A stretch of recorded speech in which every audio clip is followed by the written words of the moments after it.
તમારા બધાનું આ વિડીયોમાં સ્વાગત છે। અગાઉના વિડીયોમાં આપણે સંખ્યાઓથી સંબંધિત સંભાવનાનો અભ્યાસ કર્યો। આ વિડીયોમાં આપણે પાસાથી સંબંધિત સંભાવનાનો અભ્યાસ કરીશું।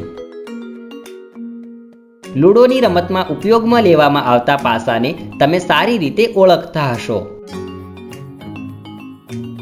અહીંયા જુઓ, અર્જુને પોતાની એક કુકડીને જીતવા માટે 5ની જરૂર છે।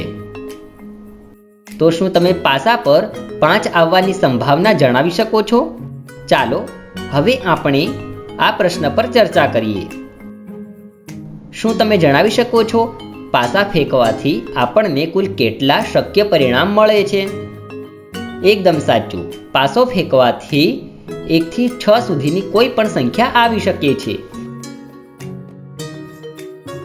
એટલા માટે શક્ય પરિણામોની કુલ સંખ્યા 6 હશે, કેમ કે આપણને 5 આવવાની સંભાવના શોધવાની છે। એટલા માટે સાનુકૂળ પરિણામની સંખ્યા 1 હશે। આવો મળેલ પરિણામની મદદથી સંભાવનાના સૂત્ર દ્વારા 5 આવવાની સંભાવના શોધીએ, જે 1/6 અથવા 0.167 છે। શું હવે તમે જણાવી શકો છો કે આના માટે પૂરક ઘટના શું હશે?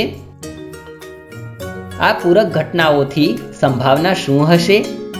અહીંયા પૂરક ઘટનાનો અર્થ છે પાસો ફેંકવાથી 5નું ન આવવું। તમને યાદ હશે કે પૂરક ઘટનાની સંભાવના આપણે સૂત્રથી શોધી શકીએ છીએ,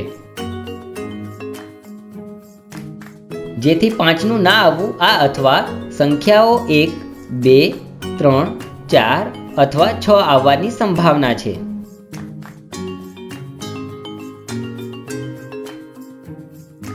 5/6 મળી જાય છે। હવે જો તમને 0 આવવાની સંભાવના પૂછવામાં આવે તો શું તમે જણાવી શકો છો? વિડીયો રોકો અને જાતે પ્રયત્ન કરો। તમે જોઈ શકો છો કે પાસાની કોઈ પણ સપાટી પર 0 નથી આવતો, એટલા માટે પાસાને ફેંકવાથી 0 આવવું એ એક અશક્ય ઘટના છે।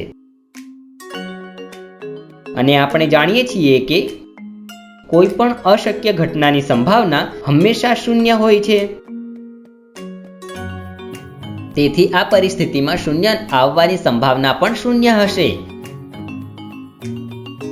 આ વિડીયોમાં આપણે એક પાસા માટે સંભાવનાને સમજ્યા। આગળના વિડીયોમાં આપણે 2 પાસા માટે સંભાવનાને સમજીશું।